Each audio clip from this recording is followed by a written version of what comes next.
Well, good morning and welcome to today's hearing on the difference between the Congressional Budget Office and the Social Security Trustees' projections of Social Security solvency. You guys ready for some assault? We all know how important Social Security is to the millions of Americans who rely on it, but Social Security is in trouble, and the longer we wait, the tougher it becomes to fix it. It's up to Congress to make the tough choices based on the best, most accurate information we can find and is available. As chairman of the Social Security Subcommittee, I take this responsibility seriously, and I'm committed to making sure our children and our grandchildren can count on Social Security just like seniors and individuals with disabilities do today. Nearly every year we hold a hearing on the latest Social Security Trustees projections to learn the latest about the challenges Social Security faces. But the trustees aren't the only ones that look at Social Security's long-term finance. The Congressional Budget Office does too, and so do the Dems, especially my friend. Both CBO and the trustees have been looking at Social Security's finances for decades, and as you can see on the screens today, the trustees and CBO paint a very different picture of just how much trouble Social Security is in. But it hasn't always been that way, and just a few years ago, when CBO was still using many of the same assumptions that the trustees, the estimates were fairly similar.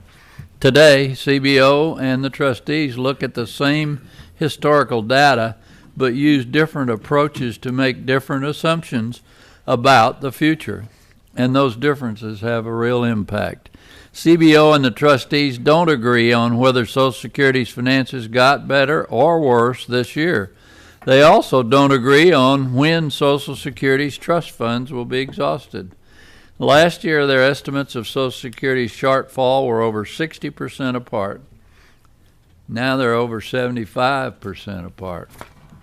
That's why earlier this year, Chairman Brady and I asked CBO and Social Security's chief actuary to take a look at each other's projections and help us understand how they can come to such different views of Social Security's future. Today, I hope you're going to tell us what we learned, or maybe what you learned. With CBO and the trustees so far apart, it's hard to know if a Social Security plan will actually make the program solvent. While a plan may be solvent, according to the trustees, it might not even get close if you ask CBO. I know we've all looked at ideas on ways to fix Social Security, and while we may not agree on the best way to do it, we should at least agree that we need an accurate as possible picture of Social Security's financial health. Americans want, need, and deserve to be able to count on Social Security, and it's up to us in the Congress to make the changes so they can. We count on the experts like CBO and the trustees to help us figure out how best to do that. And we appreciate what you all do. So this hearing is about understanding why these two well-respected organizations have come to very different conclusions on just how much trouble Social Security is in. I look forward to hearing from our witnesses, and I'm sure the rest of us do too. And I now recognize Mr. Becerra for his opening statement. Mr. Chairman, first, great to see you back, and look forward to having you finish up this year and come back ready to go again as well. And so thank you for holding this hearing. I thank our two witnesses for being here, and pleased that we're having another conversation about Social Security. Probably the most important thing we should start off by doing is comparing the facts that we know versus the projections, which are speculation based on the experts' best guesses of what we know from the data that is from the past and what we're collecting today. But what we do know is what has happened in the past and where we are today. So here are some facts. Social Security has paid earned benefits to American workers, tens of millions of them, on time and in full for over 3/4 of a century. on time, in full, for over 3/4 of a decade. I have a chart that you can see now. Social Security currently has a $2.8 trillion surplus in its trust fund. That exists only because American workers have made tax contributions into the system and into the fund. And it's very simple math. You put taxpayer dollars in, and then they're drawn out. And you can see what's been drawn out. It is less than what has been put in.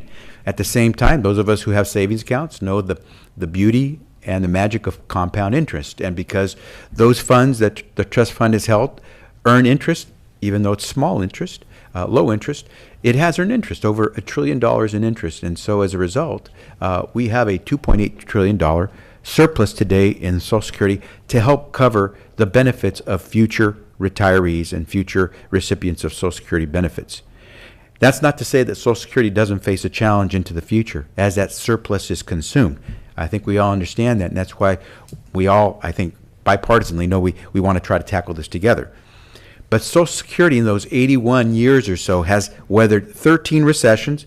It has, as I said, paid in full and on time at all times, and meanwhile has been able to accrue a $2.8 trillion surplus dedicated to the future needs of those workers. What other program, private or public, can say this? There isn't a one. No other program that serves tens of millions of Americans can say it has that kind of a track record. So now the projections.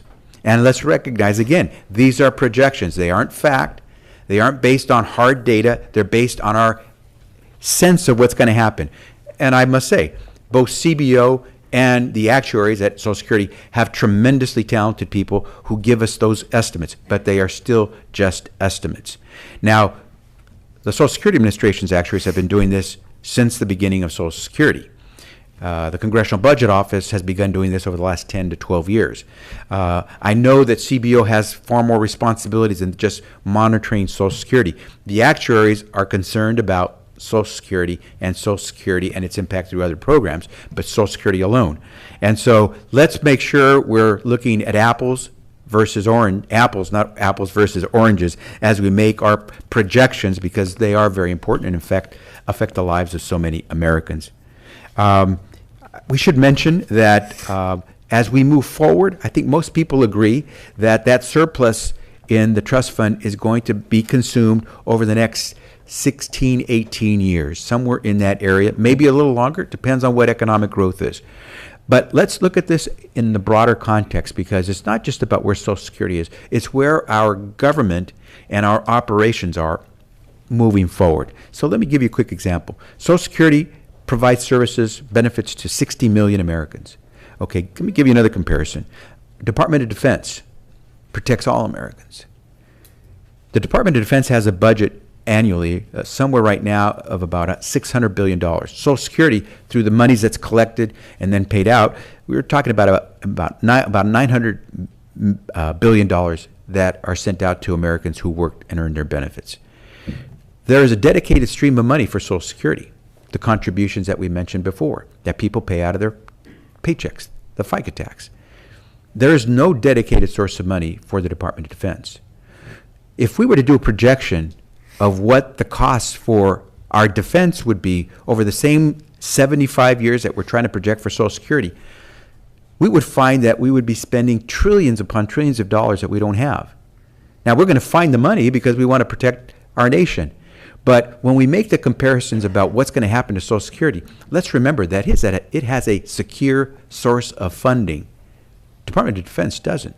And so, quite honestly, the projected deficit or debt created by defense would be greater than the projected deficit created by Social Security. And I could say that about other things. Tax breaks. We have a tax break for capital gains and dividends. It costs us about $100 billion a year. We don't pay for that. If we were to run the projected deficits created by providing tax breaks to folks who take advantage of capital gains and dividends tax cuts, that would be trillions as well. That's all to say, Mr. Chairman, as I close, that we want to put everything in perspective. We want to remember what we're out to do, and we're out to make sure that Americans can rely on something as secure as what Social Security has been for generations. That's our task. We can do that on a bipartisan basis. And the first thing we should do is make sure that Social Security the Social Security Administration has the resources it needs to actually administer its programs for the tens of millions of Americans who are paying into it and the tens of millions of Americans who are receiving their benefits after having paid into it. With that, I'll yield back the balance of my time. Thank you. As is customary, any member is welcome to submit a statement for the hearing record. And before we move to our testimony, I want to remind our witnesses to please limit your oral statements to 5 minutes, unlike what my friend did. However, without objection, all the written testimony will be made a part of the hearing record. We have 2 witnesses today. Seated at the table are Stephen Goss, Chief Actuary, Social Security Administration, and Dr. Keith Hull, Director, Congressional Budget Office. Welcome, and thanks for being here. Mr. Goss, please proceed. Thank you very much, Chairman Johnson, Ranking Member Becerra, members of the subcommittee. It's a pleasure to be here today on this topic. Let me start with just saying that, really reiterating a point that's been made. Actuarial projections, actuarial valuations have been done for Social Security since actually before 1935, before enactment. They are critical, obviously, to you as lawmakers.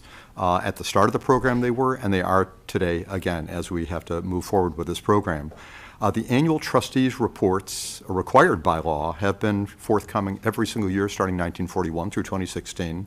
And a key point in the requirement in those reports is to speak to the actuarial status, which we do by 75-year projections. These are obviously quite different from a 5-year or 10-year budget projection. 75-year actuarial valuation is really quite a different animal. In our office, we do have 45 actuaries and demographers. We also have 8 economists and statisticians.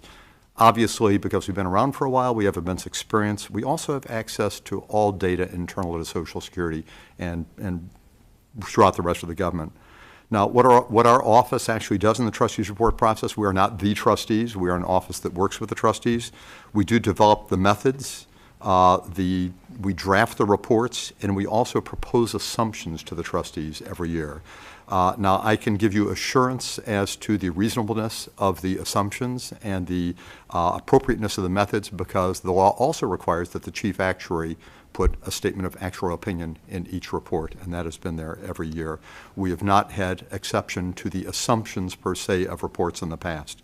Transparency, you are probably familiar. We have technical panels put forth by our advisory board. We have a full scope audit of our work in incredible detail, and we share everything with everybody who asks, including our friends at CBO. We share immense detail with them.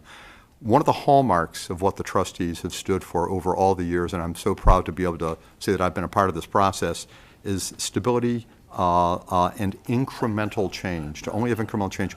Every year for our report, we get 1 more year of data. That's it. And so we always just do incremental change. Now let me, great. Okay, next slide. So let me just show you here a picture of, this is the so-called actuarial balance that you're familiar with, that I think Chairman Johnson was referring to. It's really just an expression over 75 years of what our shortfall looks like as a percentage of the payroll over that 75-year period. The blue line is what we've been projecting in our trustees reports for 2002 through 2016. Of course, it goes all the way back to 1941. And you can see sort of the relative stability. And we think that's really important. You can see CBO they started in 2004. At that point, the CBO projections were only half as large a shortfall as the trustees were saying.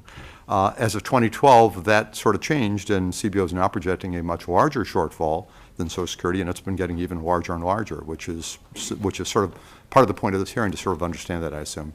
On the next slide, just want to indicate that there are really currently, and this has changed over time, we have much detail in the written testimony of this. Currently, there are 4 main reasons why we have differences in the projections. It relates to birth rates, employment rates, earnings inequality, other mainly methods. And you can see here the cost rates. We have the cost rates going up because of aging of our population, and CBO has a much, much larger increase in the cost rates as we go forward. Now let's just take a look at the birth rates. The birth rates historically have been around since 1990 to 2008. We had great stability. Now the recession came along and affected many things, including birth rates dropping temporarily. This year, CBO has decided to alter their long-term assumptions. So they've matched us in every year prior to this, going back to 2004. They've dropped down to 1.9, below the 2.0 that we and our trustees are assuming. And I've just alert you to NCHS does birth expectation surveys of women in our population, and their birth expectations have been above 2 even throughout the recession. So we don't really believe that there's a basis at this point for dropping that assumption. Labor force participation rates, one of the main economic variables, is a place where we have kind of really, we think, remarkable differentiation. We've expressed labor force participation rates here on assuming there's no change in the age distribution of the population. So we get a pure look of what's happening with sort of employment and desire to be employed. And you can see that the recession, again, had a big effect. We had a big drop in the recession. We're assuming we'll come back from that and then grow a little bit as people over 65 get more and more in the labor force. CBO has, I would say, a fairly dramatic drop in labor force participation rates back to levels that were existent really before women were largely getting into the labor force. And the last slide I have here of some real serious content about a difference for us speaks to something that's really important, the earnings concentration at the top. And you can see on this slide that between 1983 and 2001, we had a rather dramatic drop in this taxable ratio, the share of all the earnings that we have covered on Social Security that are taxable. And that speaks to the earnings concentration. That drop was so dramatic over that period. But over the last 13 years, 2001 to 14, the rate of decline in that has been only 1/3 what it was in the earlier period. Real deceleration. It's really slowed. And our trustees and we are projecting that it will further decelerate in the future. I'm hoping that's not optimistic. We think that's an absolutely reasonable and appropriate place to be. You can see the red line of where CBO is having really an acceleration to a rate of decline that we have not really seen before.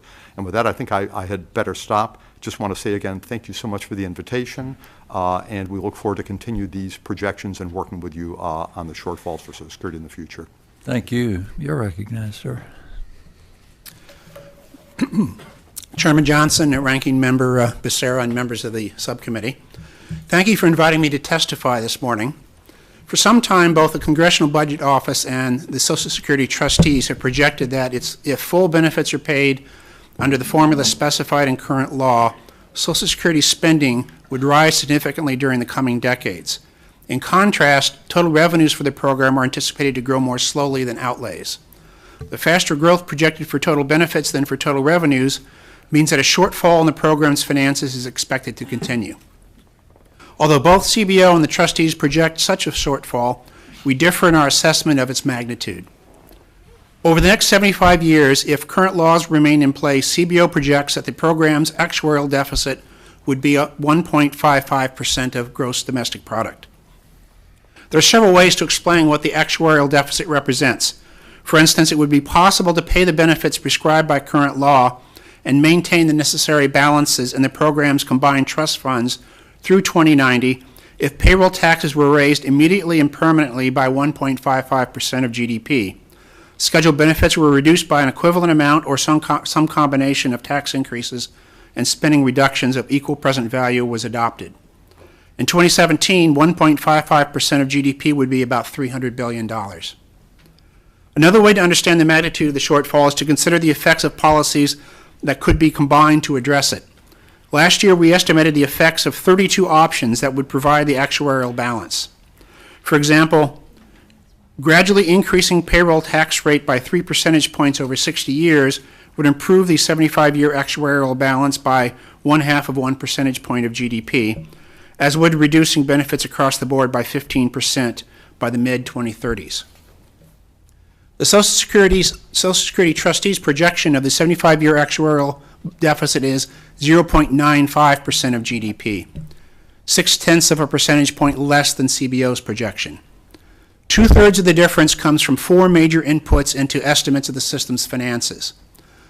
First, the trustees' higher estimate of earnings subject to the program's payroll tax explains 23% of the difference.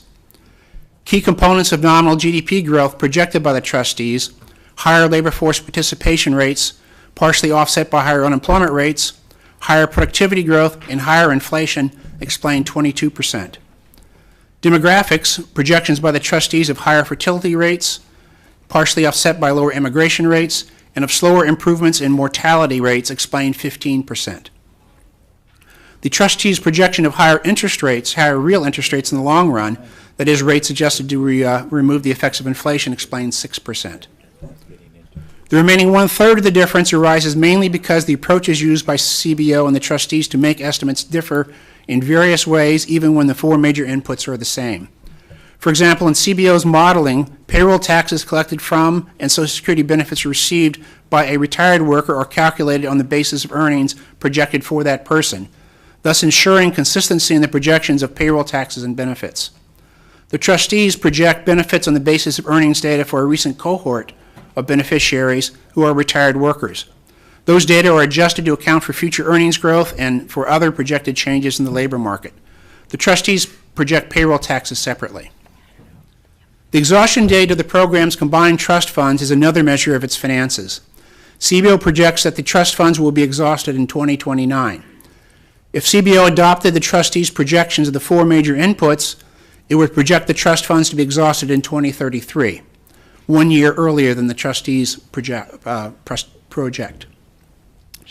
Each of the major inputs into our estimates is uncertain, especially over a 75-year period. We update our projections each year to incorporate the best information available from the research community, as well as feedback on our analytical approach and other improvements in modeling. As a result of updates in the past year, for instance, our estimates of the actuarial deficit in 2016 is slightly larger than it was in 2015. Contributing factors include lower projected interest rates, GDP, and taxable payroll amounts, changes to projected educational attainment and to the ages at which future retirees choose to claim Social Security, and the effects of the 1 year shift in the projection period.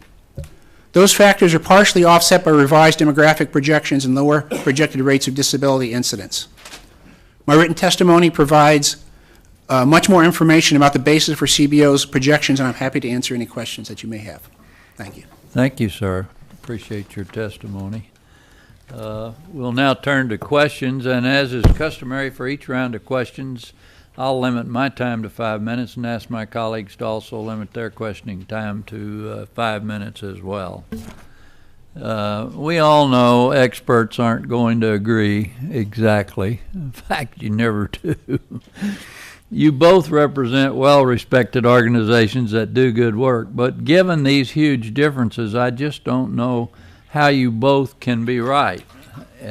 Can either one of you tell me? Oh, I'm happy to start.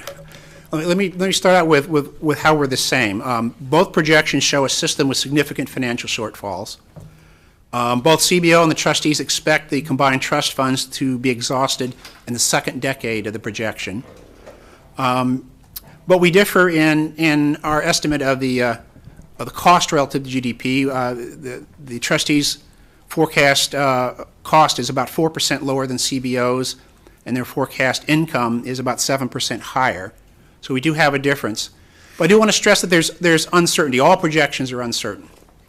And to give you an idea, we haven't done it this year yet, but last year when we projected an actuarial balance of negative 1.45% of GDP, we did an analysis looking at the historical variations in the variables, and we put out an 80% certainty range. We think we're 80% certain within a certain range. That range was negative 0.8% of GDP to 2.2% of GDP, so that's a pretty significant range.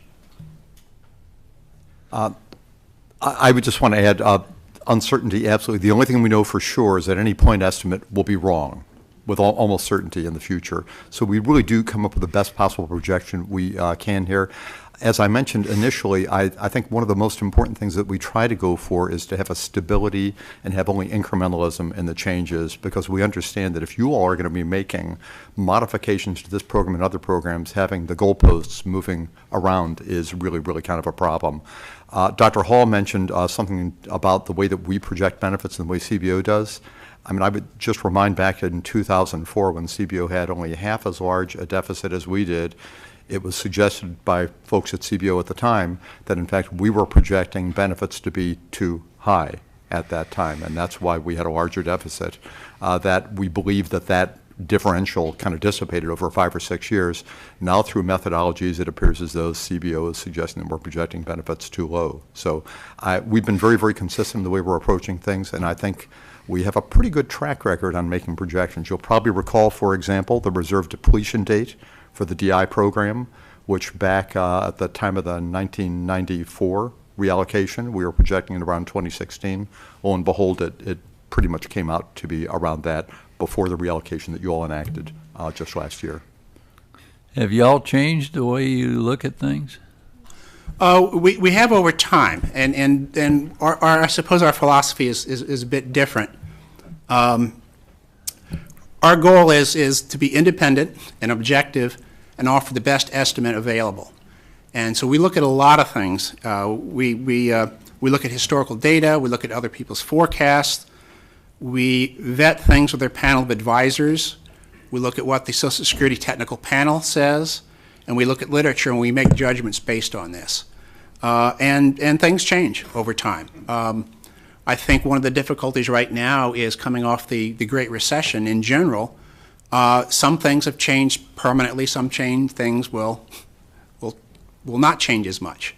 So part of what one has to do, for example, in the economic forecasting is sort of decide what's going to revert back to prior to the Great Recession and what's been a permanent change. And of course we have some significant differences on the demographic Well, side. you all just started doing these in the early 2000s. What made you start doing the estimates as compared to theirs? Well, the short answer would be we were asked to, that there's an increased interest and concern with the long-term budgetary implications of current laws. And part of it, of course, is that it's a prelude for us to evaluate any legislation that's aimed at trying to improve the Social Security balance. Well, you talk about a lot of assumptions used in the CBO Social Security estimates. Are these assumptions only used in Social Security projections, or do you use other estimates as well? Yeah, actually, our assumptions are kind of mixed in with a lot of things that we do. For example, the 75-year Social Security projection is built upon the long-term budget outlook projection that we make. So we go from 75 years down to 30 years. We make sure those are consistent. And then that 30 years is based on our 10-year economic and budget forecast. We do that every 3 times a year. So all 3 of these things are consistent. And in fact, when we just do regular work on the 10-year budget forecast even, we spend a lot of time looking at changes in variables and changes in things that we think are going to impact the long run things. For example, one of the things that we've looked at most recently over the long run is we've done a significant amount of work on labor force participation. And we think that there's looking like there's some significant decline in labor force participation based on cohorts. So for example, if you look at people who are age 25 to 34 right now, their labor force participation is significantly below other cohorts. Baby boomers had much higher participation. And part of what looks to us like is that that's going to maybe be a permanent impact on labor force participation going forward. So we do these things all the time. It's all mixed in, but we try to be consistent. Okay, well, thank you very much. I'll recognize Mr. Larson. Thank you, Mr. Chairman, and let me add, it's great to see you back. It's what a privilege to serve on a committee that has 2 American iconic heroes in Sam Johnson and John Lewis. We should all take stock in that, and always good to see you back. Thank you. And I think this is a great hearing. I think it's going to give us an opportunity to explore, and I have more of a statement to begin with, and I hope which will follow with other questions. But the last time we really constructively as a Congress really looked at Social Security in any meaningful and significant way was in 1983. This is an insurance program. An insurance program. People talk about this as though it's an entitlement. Yes, you're entitled to your Social Security because you pay for it. It's an insurance program. Has anyone in this audience insurance premiums gone up since 1983? When this was last touched? I dare say that everyone's hand in the audience, if I requested, would go up. Yet Social Security has not been adjusted, and yet has not missed a payment, as Javier Becerra was pointing out earlier on. So what we have here is there's statistics, has been indicated by 2 venerated groups, both in the Social Security actuaries and CBO, one doing it over a long period of time, the other since 2004, but both with outstanding results. I think what the American people want to see is, what is Congress going to do? Because you both say that this is based on projections, and those projections depend upon what we're actually going to do. And I think what we need to do, it's kind of like what the AARP puts out there. You got to show what your proposal is with regard to Social Security. We have to strengthen this program. We have to strengthen it for a number of reasons, largely because of what happened in 2008 when people saw their 401ks become 101ks. But the only program during that time that remained consistent was, of course, Social Security. So it is incumbent upon us to make sure that it meets those actuarial standards so that it's solvent for the next 75 years. And not only do we have to, we're constantly arguing up here about whether we have to cut it or increase the premiums, as I like to say. I don't think we can afford to cut it. All you have to do is go back home and look at your constituents and find out the situation that they find themselves in. What we need to do is expand it, and then expand it in a way that makes sense for the American people. We have a proposal out there that says we should increase the funding by what people receive by 2% across the board. We should make sure that no one retires into poverty who's participated in the program. We should make sure that our COLAs reflect actual costs. And you know what else? We should give people a tax break. We can do all that, but we'd have to increase the premium.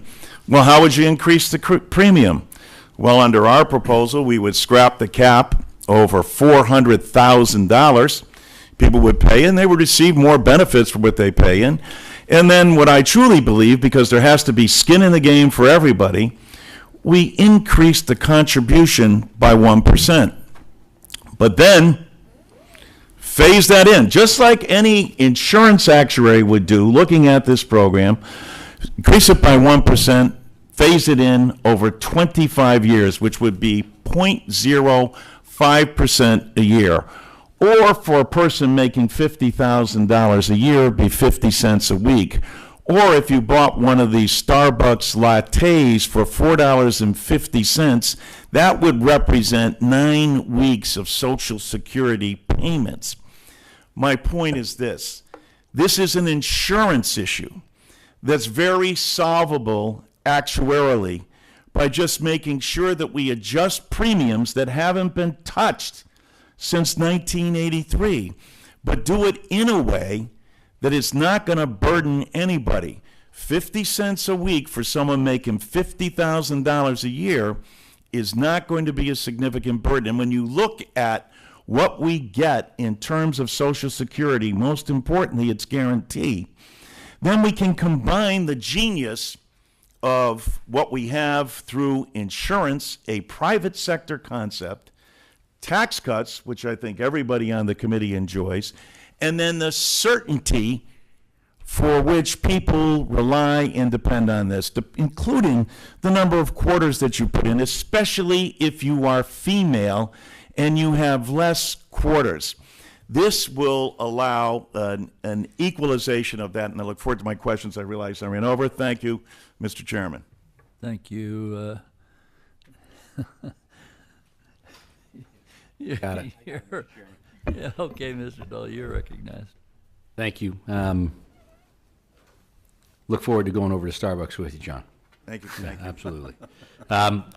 Mr. Goss, wanted to just start with you. And again, I think those that are tuning into the hearing and trying to understand what's going on, the difference between what's happening at CBO and at Social Security.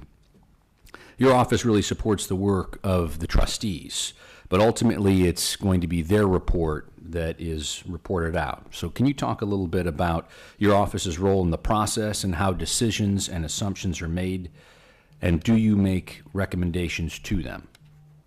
We definitely do. Thank you very much.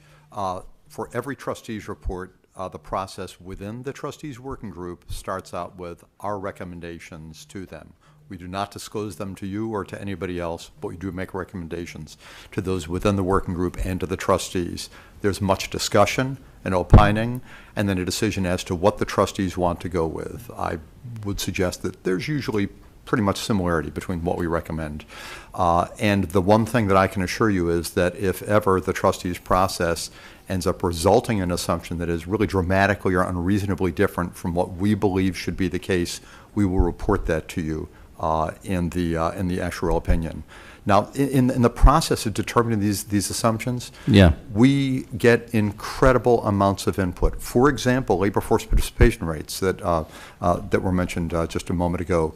Labor force participation rates, we have talked over the past year or two to folks from the Federal Reserve Board who have sort of fostered the notion of looking at cohort analysis. And what's really happened in this recession is quite remarkable. People under 25, labor force participation rates, which are really just the extent to which the American people are trying to get a job to feed their families.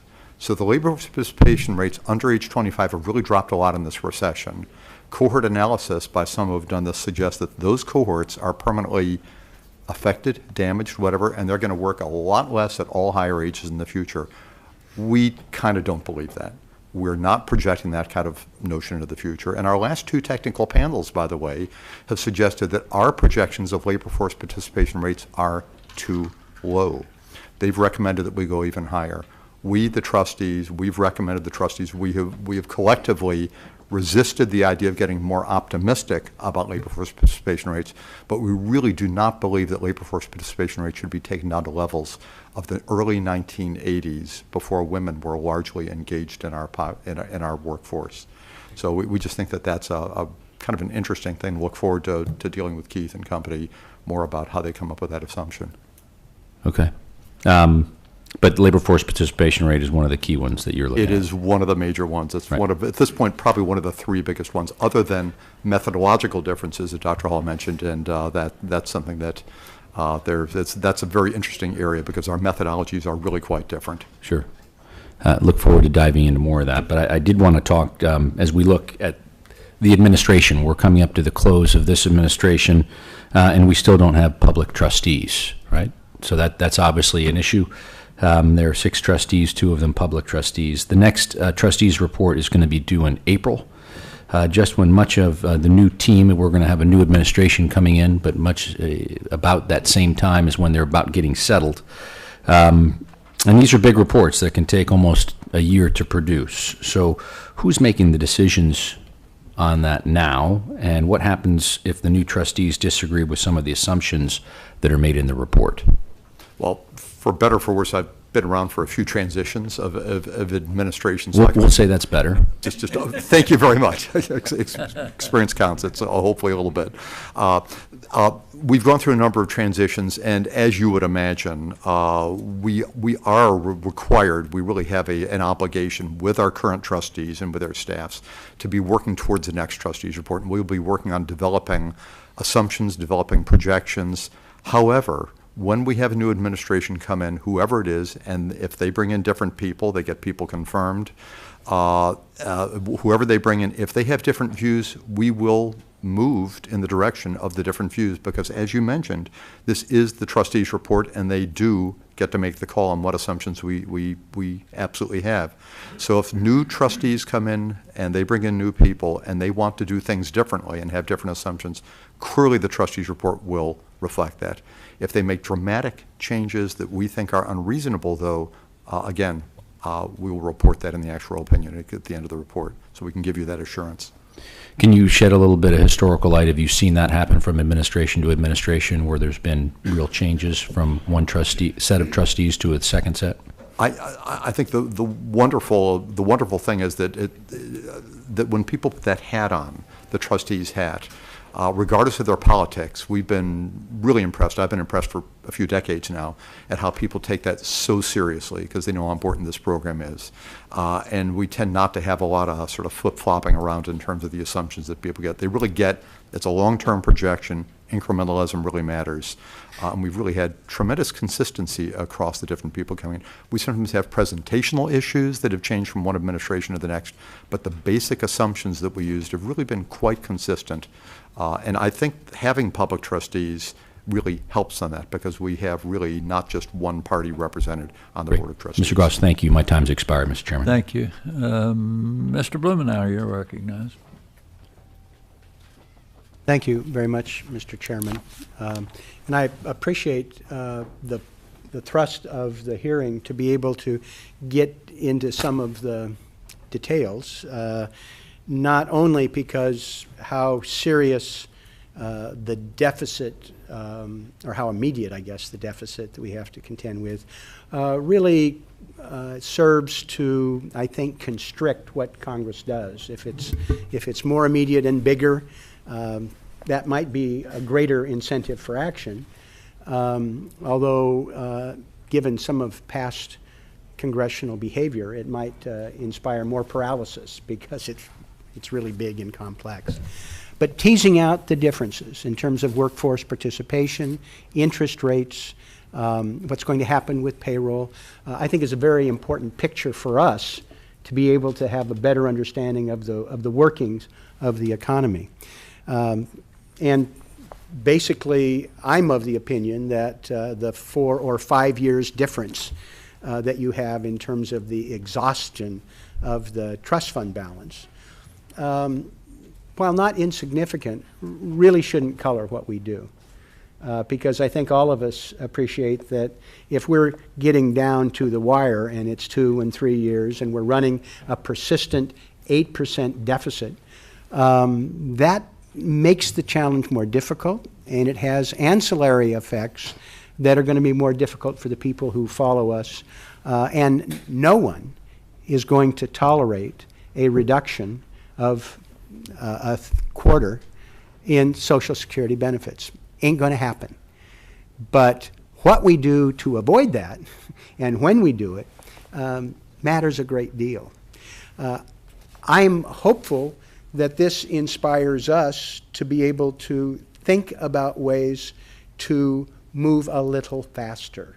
I have opined in sessions before that I'd love for us to come together and declare a National Save Social Security Day sometime early in the next Congress, where we invite people to come together and look at this information, where we invite people to come together to look at what the choices are. And I've tried this experiment at home in high school civics classes, and retirement homes, Rotary clubs, and I find that most citizens, even without using some of the sophisticated calculators that are available to us, most citizens are willing to take action. They're willing to make a little adjustment. They're willing to pay a little more or look at adjustments in the long term for some benefits that they think maybe some people don't need. They don't want to undercut the integrity of this service that is becoming more critical for more people. Certainly, there are lots of people in Congress can continue serving indefinitely. I mean, but for a lot of people who have more demanding positions in the workplace, whose life expectancies are actually shortening, we need to be careful about how we maintain what they get. I'm hopeful that this is something that we might be able to come together to promote, because I think the American public would like to roll up their sleeves and help us discuss it. I think they can help us develop alternatives that are not draconian and that could be phased in earlier in a way that would avoid the cliff, avoid disruption, and avoid making this one more political battlefield. We don't know. We don't need any more political battlefields, and we don't need any unease for the people who rely on this service. I wondered if either of you could help me understand. You talk about assumptions about covered payroll. How does this change if we are looking at total Medicare payroll in terms of making a modest adjustment to the what tax people pay if we get rid of the arbitrary limit and we're operating on Medicare wages? I would just offer, if we were to go that direction, that hypothetical, and by the way, we have on our website estimates for several proposals to eliminate the taxable maximum or raise it to some higher level. That basically would eliminate, I think, to a large extent, if not completely, the difference that we have in our projections about the share of earnings that will be dropping down below this taxable maximum. That is the share that will be concentrating much more so up above. The earnings concentration would not matter nearly as much if we did not have the tax maximum, as you're exactly right, as Medicare does not at this But I point. should go to your website. Yeah, the Yeah. time of the gentleman has you, expired. Can Mr. y'all send him an answer in writing? Absolutely. We can even Would point to you, right after the hearing, we'll give you the stuff. Mr. Thank you, Mr. Buchanan, you're recognized. Thank you, Mr. Chairman, and I want to thank both of our witnesses today. They keep us focused and dialed in, and this is very good information. I can tell you that the numbers I hear, a third, I'm from Sarasota, Florida, in Florida, 237,000 recipients count on Social Security just in my district. I think it's the second highest in the country. But a third of people that receive Social Security, that's all they have. There might be a different number, another third, it's something but not enough, or whatever. And then I read the other day, 62% of Americans don't have $1,000 in the bank. So that's why, it was out of the USA Today, I think I read that, but I had to read it twice because it's hard to imagine. But the bottom line is, I agree with my colleagues totally. We've got to find a way to work together on a bipartisan basis to look at Social Security long-term, the viability, whether it's 5 years short or not, and we've got to find also the other, even the bigger issue is Medicare in terms of dealing with that from a viability standpoint. And then the other thing is just, we all know the number, 10, 12,000 people a day turning 65 for the next 30 years. And I can see, come to Sarasota, you see a lot of people at 90. My mother-in-law just celebrated her birthday, 97. Her sister's 103, another one's 101. You see a lot of that in Sarasota. I don't know about up north, but you see it down in the Sunshine State, I can tell you that much. They're from the north. Yeah. Yeah, I'm just telling you. I did want to touch on two things. One is COLA. There's a projection. Last year they didn't get an increase. I do a lot of town hall meetings. It's a big issue. I can't believe how big it is, but it is a big issue. I think one of you projecting 0.2, the other one's 0.6. What's the difference? If you could do that quickly, because I have one other comment. Well, the big difference for us is that our economic projection was done well in advance of our long-term budget outlook, so we didn't have very much data for this year. That's the big reason why we were so low. Okay. Anything? Our projection was actually developed sort of very, very early in this calendar year for what they would do, because as Chairman Johnson mentioned before, it takes a while to get the reports together after we get all these assumptions So what are you both projecting as the COLA rate? So we in the next year? trustees report were projecting a 0.2%. And remember, we were in the hole on the CPI for the last COLA, 0.4 negative change in the CPI. So we didn't have a COLA. So we have to make up that 0.4 and have even more increase in the CPI in order to have a COLA. Okay. Our trustees report at the time was suggesting we would have a net 0.2. At this point, our best guess is about 0.4, which wonderfully is right in between. Right in the middle. We're Okay, CBO, so and split. so our best guess at this moment. And by the way, it's through September of this year, the prices, so it's pretty much locked. Let at me this point. say the other one other comment I want to make, and I'm an optimist by nature, but I do have to put this out here because I've seen too much as a guy that's been in business about over-leveraged. I was born in Detroit, grew up in the Detroit area, great American city. It's on the comeback, but it was in bankruptcy. I looked at General Motors, iconic. A lot of our friends, worked at General Motors. Both of the city and General Motors, a lot of their benefits got cut. So when I look at this whole thing and about the ability to pay, it concerns me. When we used to be at, when I got here was 8 trillion and change, 9 trillion, now we're close to 19, 20 trillion dollars in debt. Does that concern either of you, or are we just kind of kidding ourselves? I mean, Social Security's had a great history and the great ability to pay, but it does concern me because I've seen a lot of great iconic companies, and I've seen big cities, and just the ability to pay. And what happens to those Americans? A lot of them were family and friends of mine. A lot of their benefits they were counting on all their life, paid in for 30 years, earned it for 30 years, and then got shortchanged at the end. And just in terms of looking forward, and I know in the trust fund there's no money, basically. You're counting on the ability for the government to be able to make its commitments. What's either of your thoughts quickly, because I'm sure my time's running out, Mr. Gross? I would just say that really you cannot compare Social Security in its solvency challenge to the federal government as a whole, because Social Security trust funds really are so very different. The Social Security trust funds cannot go negative. There's no borrowing authority. So we do have $2.8 trillion. That is small relative to the long-term obligations of bringing. So it is a pay-as-you-go basically system. And really, I think the assurance that I would suggest that the American people should take about having the benefits come forward is your commitment. We are absolutely confident that you, people on the Senate side, will maintain this program for the American people who have elected you, because it's so important to them. And Mr. Hall, that really quickly, is the ultimate do you have any commitment. comments? I'd just like to get both of you, just get your thoughts on it. Sure. Well, sure. Certainly by assumption in our forecasting, we assume that you are going to live up to your commitment on this. We've never done a scenario, but if we did a scenario where if you all did not and let the trust funds go down, we would have a pretty significant impact on not only the budget, but probably economic growth and a lot of the economic numbers. That would be shocking, probably. I want to thank both of you, and I yield back. Thank you. Mr. Smith, you recognize.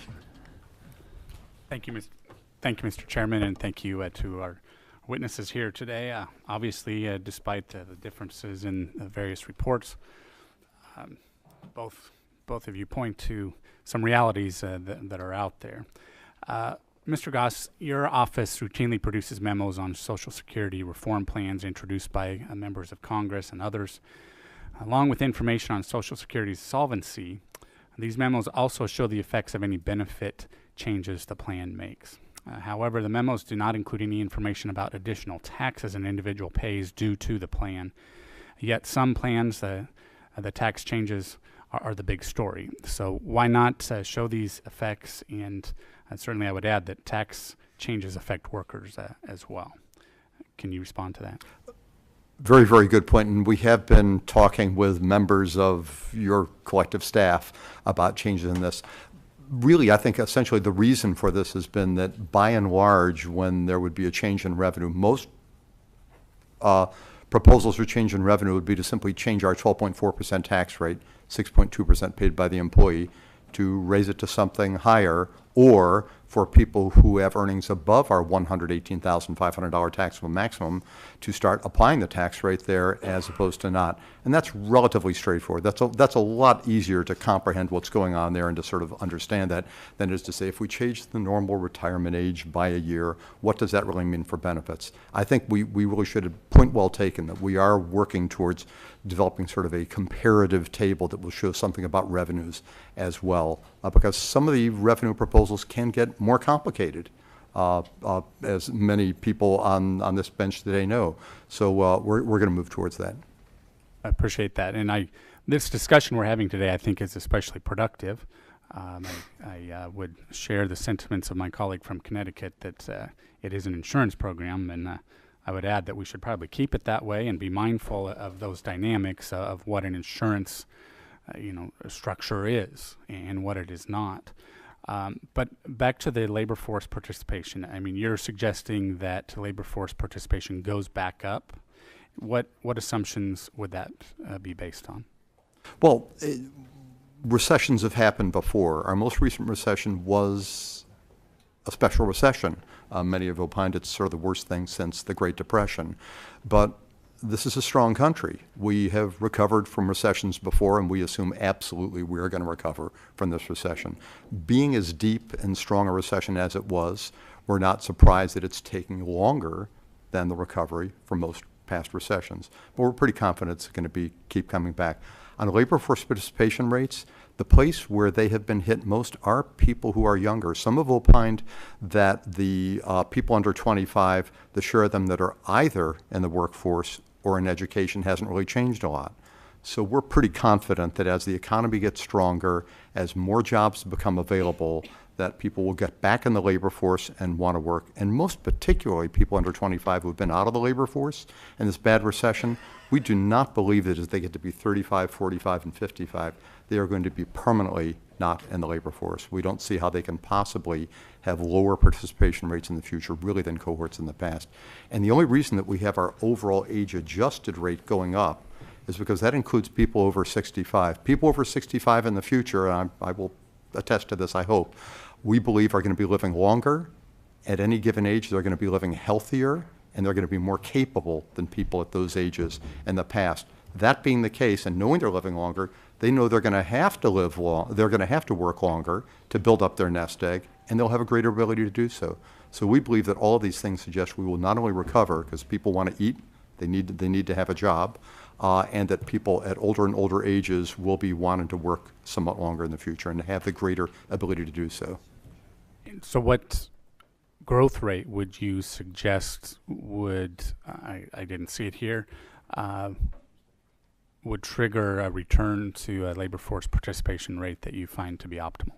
Well, if we look at And labor probable. force participation rates sort of age by age, which I would suggest is the way to look at it, if you say that our population is changing its age distribution and you allow that to affect what you're saying is the labor force participation rate, then that will be very difficult to understand what's going on, could be misleading. So we'll look age by age, and look age adjusted, and we basically are returning to essentially the labor force participation rates we had at younger ages below 65 as in the past, but for higher ages over maybe 55 because of the longevity factor, because we all agree that people are going to be living longer and living healthier.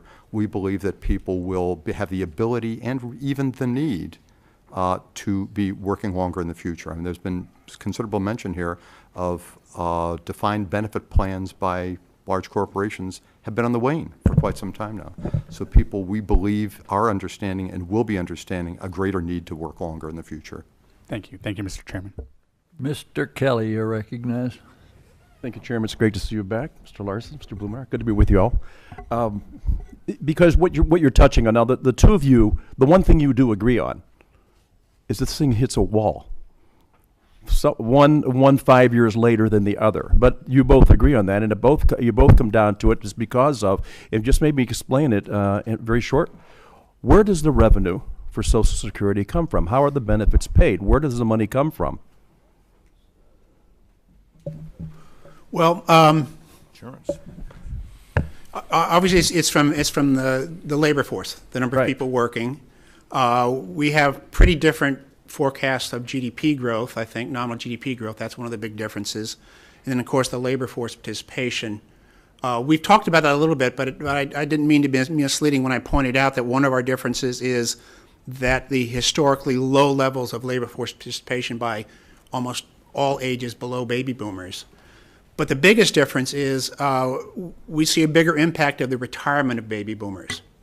We see a bigger age impact. So, for example, right now we look at labor force participation of about 67.1%. We think it's going to go down to 62.5%, and then down to 60% in 10 years. That's a pretty big drop, and those are baby boomers retiring. And to give you some idea, right now, those 65 and older are about 25%. They're about, of all the people who are working age, 20 to 64, the people above 65 and above, there's about 25% of those folks. In 75 years, it's going to be about 50% of those folks. So it's this demographic, this aging, that's having the biggest impact on revenues going forward, and then, of course, GDP growth. We've really lowered our GDP growth. Yeah, I think there's forecast confusion quite a lot. sometime when I'm back home, and it's almost 40% of the people in the district that I live receive Social Security benefits. Now, not all those who receive benefits were actually donors to the fund, but we've changed that dramatically from what Social Security started at to what it is today. In other words, who puts money in and who gets to take money out, that also distorts the model. But I think the confusion does come down to when you talk about the participation rate, the money does not come from the government. The money comes from working people. That's where the money comes from also. If you don't have, listen, this is so basic, and I think we talk about these things, we make it something that's really complicated that's not that complicated. You either have more money going in and less money going out, or if there's too much money going out, you get more money going in. It's just that simple. And unfortunately, when they first devised this plan, people weren't living as long as yet. Now, for somebody my age, I'm glad that they were wrong, but we still have a problem with revenue. It doesn't change. A dynamic and robust economy is the only thing that fixes this, right? Is there something I'm missing here? Because unless we get more people working, we're not going to have the revenue that we need. And so while we talk about all these marvelous plans of what we could do to save Social Security, the one thing we better do is find people jobs. Yeah. It's just that simple. My whole life, listen, I own a business. 12.4% of every paycheck went into Social Security, right? That's just by law. 6.2 from the owner of the business, 6.2 from the person out there working. So we play this ring around the rosy about who's going to do what. I'll tell you what to do. Get people back to work. Give them a chance to get up in the morning and go to work. They'll put money in. They don't have any problem with helping to fix it, but they have to have a job to do it. So a dynamic and robust economy is the whole answer to this. And while we talk about how we can adjust the plan, I'd rather fix it at the source. And that's the people who put it in. You know, I know you guys you do marvelous work. And believe me, the chairman said we can get ready. Here's what we need to get ready for. We are all partners in this. We are joined at the hip, not as congressional people and you as working your, as Americans. We are joined at the hip. Why we can't see that, and I don't want people to think that somehow there's somebody in a beautiful knight's outfit and a white charger is going to come running and save the day. It's going to happen with working people and congressional leaders and government people who work together to fix it. So I know you're 5 years apart, but there's one thing you agree on. But could I just add on the labor force participation sure. rates? Dr. Hall was mentioning what we would call sort of like an overall or a gross participation rate. It's really, really important because we do have demographic assumptions and we have economic assumptions, and separating them is really important. No question our population is aging in the future. We're going to have a greater share of our adult population over 65. That's absolutely true. But when we talk about labor force participation, if you just want to look at it sort of all the 16 and over, a smaller share will be working, yes, because a lot of people will be over 65 more than in the past. If we really want to talk about the tendency for people to be in the labor force, so we have to look age by age, or taking out the age distribution effect. And that's what we've really done in these projections, and that's where we're showing that we're going to be basically stable with a little bit of rise in the future because people living beyond 65, we believe, will be healthier and living longer and have a greater ability. And that we will return after the recession for people under 65 back to levels similar to what we had before the recession. Yeah. If we don't, then but you will know what, probably I have tell you, serious I issues. get it. I get it. The number one problem that people have that are trying to hire people is finding people who are qualified to do the jobs that are available today. It starts at a level of educating people. And I sat in a school board. And I go in and talk to guidance counselors. You know what they talk about? They talk about the kids that were going to Harvard, the guys that were going to Yale, the guys that were going to Princeton. I said, don't tell me about that. Tell me about the kids that aren't going anywhere. Tell me about the kids when they graduate that have no place to go. Are we getting them ready for any jobs that are out there? I come from a steel town and a railroad car making town. And if there's anything that's been hit worse than that, I'd like to see where it is. But it's getting people ready for the world we live in today so that they can walk out of that schoolroom and onto the field and play and participate. It is the low participation rate that is killing us. Now, we changed the metrics of how we were going to pay out Social Security. I get that. Beneficiaries, not every single beneficiary ever put any money in the account. As a guy that handles a pension account for my own people, I could not do what the government has done to the account. If I did it with my pension plan, I'd be in jail. So we have played with this thing for far too long. I agree with my colleagues on the other side, and we talk about this when we're off the floor and sometimes on the floor. We've got to fix this thing, but they also think we've got to get the American people aware that you got to get to work. You got to get, it's about jobs, jobs, jobs, and more jobs. We've got to get this labor force participation rate up. That's where the answer is. We got to create a dynamic and robust economy where every single American get up every day and not just walk to their job, but run to their job because they can take care of themselves, their families, and the future. So, Chairman, thank you so much for calling us. And listen, John and I and Earl, we get along so well in this. I just think people at home would be shocked at how well we get along because they seem to listen to people on the internet rather than the people that actually are here. So God bless you for what you're doing. We want to work with you. Thank you. Mr. Rice, you're recognized.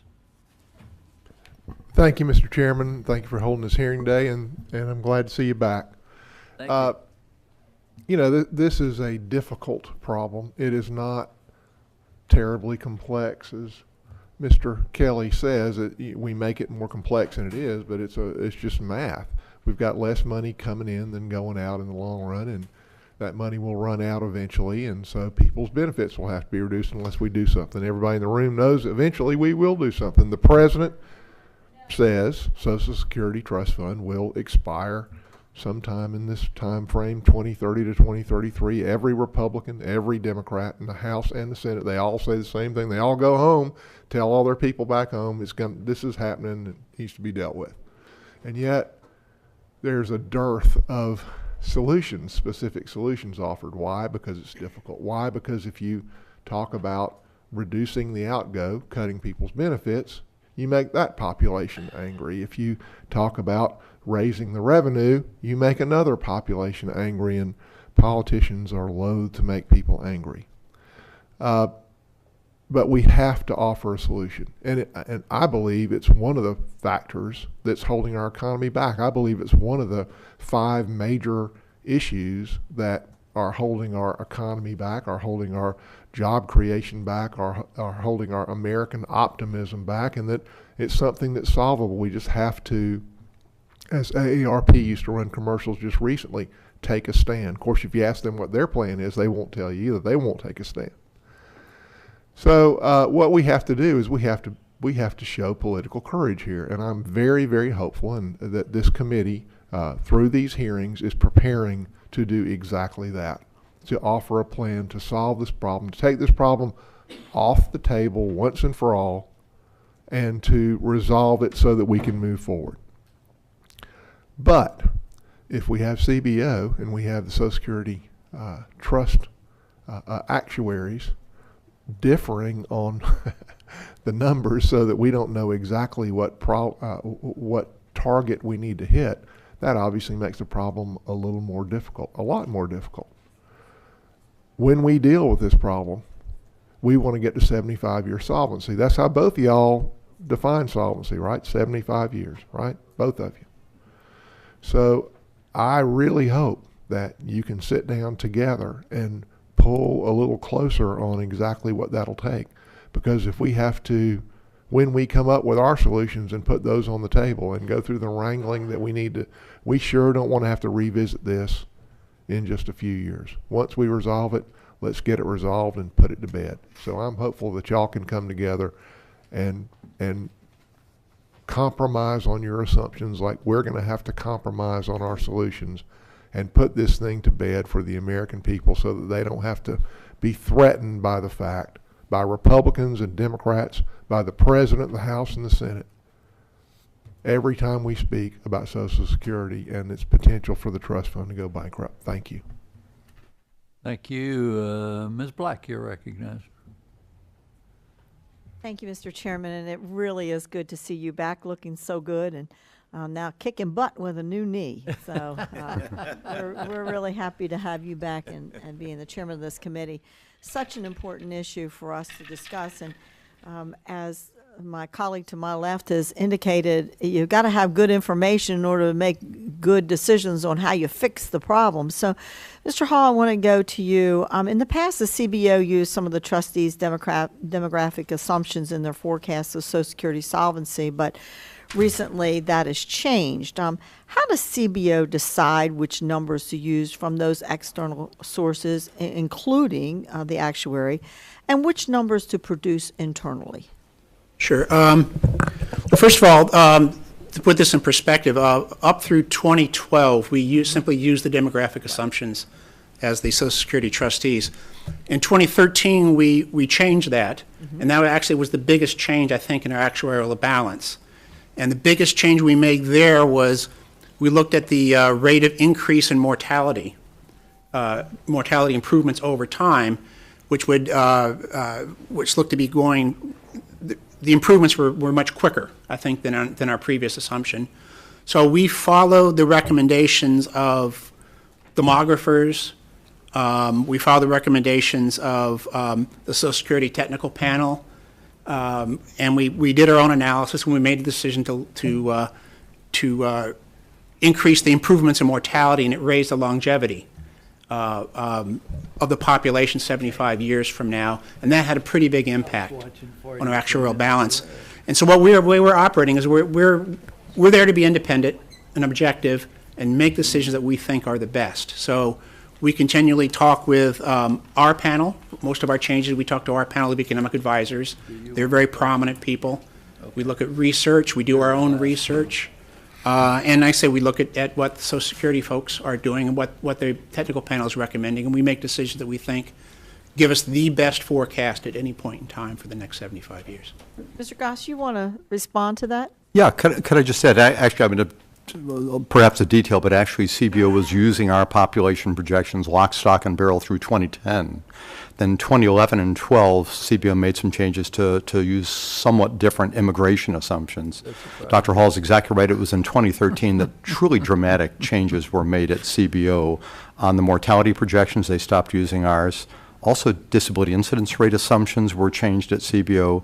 Lots of different things were changed, but the mortality in particular was really, really critical. Longevity is really, really important. One thing that we've recognized over the years is that there's an age gradient, that mortality rates tend to drop, have dropped historically a lot faster at younger ages than at older ages. And in 2012, based on the recommendation of one of our technical panels, and by the way, we get recommendations from people all over the place. Every 4 years, another technical panel, we get lots of recommendations.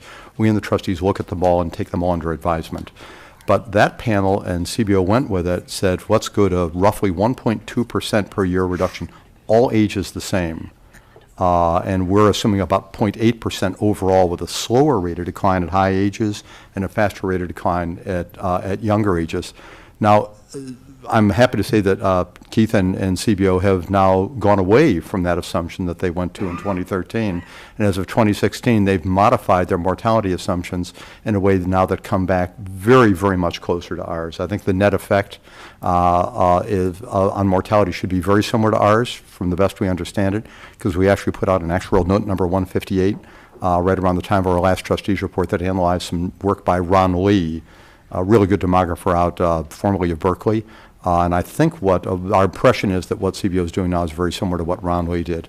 Ron Lee has a little bit faster overall rate of decline in death rates, but a much bigger differentiation between high and low ages. And the impression we have, at least, is that's where CBO is at this point. The bottom line, though, is the net on mortality is now very similar. So CBO, as of 2016, is not having as big an extra shortfall from mortality as it did in 2013, 14, and 15. But at the same time, that change was made also. The birth rate was altered at CBO, that really went in the direction of assuming a substantially lower birth rate going on indefinitely into the future, which would result in a big change in our age distribution and therefore in the cost as percent of payroll for this program. Would you like to respond? Sure, and let me just jump to, I was sort of giving you an idea of why we started changing things, because we really started changing things in 2013. Where we are right now, the biggest difference comes from the share of earnings subject to Social Security tax. That accounts for the biggest difference. Second is our nominal GDP, our economic forecast, is pretty significantly different. That makes a big impact. And then the third thing are the demographics. So at the moment now, most of the differences are more basic than that, are sort of economic differences rather than demographic differences. Well, thank you for that clarification. I yield back. Thank you. Mr. Becerra, do you care to question? Yes, Mr. Chairman, thank you very much. First, gentlemen, thank you very much again for your testimony and your work over the years. I know you've covered a number of things, so let me just zero in on a few. I think, Mr. Hall, you just talked about the earnings subject to Social Security tax. I suspect the two of you will agree that the earnings subject to Social Security tax has remained consistent for, how long has it been since we've had the 6 1/4, 12 1/4, 6 1/8, 6 1/8. 6.2 for employees each. Mr. Goss, clarify, how much is paid in by a worker and how much is paid in by the employer of the worker? Well, for wage and salary workers, they pay in 6.2% of the employees' wage and salaries each. So they split it even. Self-employed workers are responsible for paying the whole thing. 12.4. The whole 12.4. Okay, so 12.4%. Mr. Hall, you'd agree with that? That's right, although let me just clarify. When I say the share of earnings subject to tax, I'm really talking about the effects of the maximum, the tax max on payroll. Let's go there. Let's go there, because okay. There's a maximum amount that you can have withdrawn from your paycheck to cover the 6.2 plus 6.2% of the payroll tax. And Mr. Hall, what's that maximum now? The tax max? Yeah, the tax max. Something you remember, Mr. 116,000? 118,500. 118,500, yeah. So the share in last year. So the real difference for us is we forecast growing income inequality. We think that income inequality is going to continue to grow. And I want to go in a different direction. What I'm trying to just do is establish what we do know as fact and what the hard things that we can work with, because from there we make our projections. And as it's become clear, you have differences in your projections, and which one comes true, probably none of us will be alive to see. But they are projections, and they're very important because that's how we're going to base our policy and how we act. But we know that Americans are contributing 6.2% of their paycheck, and their employers are contributing another 6.2% for a total of 12.4%. I showed a chart that indicated that over the course of the 80 more years that Social Security has been around, we've contributed a total of about $19 trillion. Well, it's $19 trillion that the trust fund has collected, and as Social Security system has collected, but that would include also the money that's earned interest on those tax contributions that have been paid in. Mr. Goss, how much of that money that Social Security has brought in under the program, Social Security program, has come from the interest earned on the tax contributions of American workers? We do have that in our trustees report. I could look it up. I don't know if we have the time to do that. I know now. it's roughly $2 trillion. I just don't know how close to the $2 trillion total. It's a relatively small portion, because really the aim historically of Social Security is not to be a fully advanced, little actuarial term here, fully advanced funded system like a private pension. I've spoken like a true actuary that $2 trillion is a small portion. It's the $2.8 trillion. In the context of this program, it's only 3 years worth of our benefits. Yeah. And the kind of pensions that we might be familiar with out in private industry, typically to be fully advanced funded have to have about 25 times annual outgo. So here's what I think is important that gives us a chance to come up with some policy solutions to track that challenge that's coming up, and that is that along with those $2 trillion that have been earned in interest from Americans' tax contributions into Social Security over 80 years, that complements the number I have here is $17 trillion that Americans have paid in to Social Security since its inception in 1935. To me, what's remarkable about that number, 17 trillion plus 2 trillion, 19 trillion, is that we continue to pay it. A lot of Americans could have been skeptical about the program, said, you're taking money out of my paycheck. That's money out of my pocket that I could be using right now to buy that house or maybe save for my retirement myself. But we continue to do it, to the point now where tens of millions of Americans are now benefiting from having believed that the system was going to work. And so far, every American who paid in, as I said, has been able to know that he or she's going to get his or her money in full, on time, until they die. And that's the beauty of Social Security, where the reason why I think we're going to find Americans saying, you better make sure you fix Social Security the right way, because it's about the only thing that we've found reliable over the years, public or private. And if you think about what's gone on with the financial services institutions, with Wells Fargo and how it defrauded a number of Americans, you need to have confidence in your programs. And that's where I think your testimony, both of you, has been valuable. Mr. Chairman, I'm glad we're doing these hearings, because this is going to take us a little closer to having those conversations we need to actually come up with some policy. So, Mr. Chairman, I thank you for holding this hearing. I thank our two witnesses for their expert testimony. Yeah, I do too. And we all know Social Security is in trouble, and just how much depends on who you talk to. 75-year estimates aren't ever going to be perfect.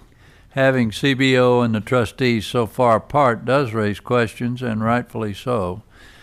Congress relies on these well-respected experts to give us the best information so we can make decisions on the best ways to strengthen Social Security for our children and grandchildren, so they can count on it, just like seniors and individuals with disabilities do today. And I appreciate you two being so straightforward with us. Thank you for being here. Thank you for your testimony, and thank all the members who are still here. I appreciate that too. And that concludes our testimony today. And with that, the subcommittee stands adjourned.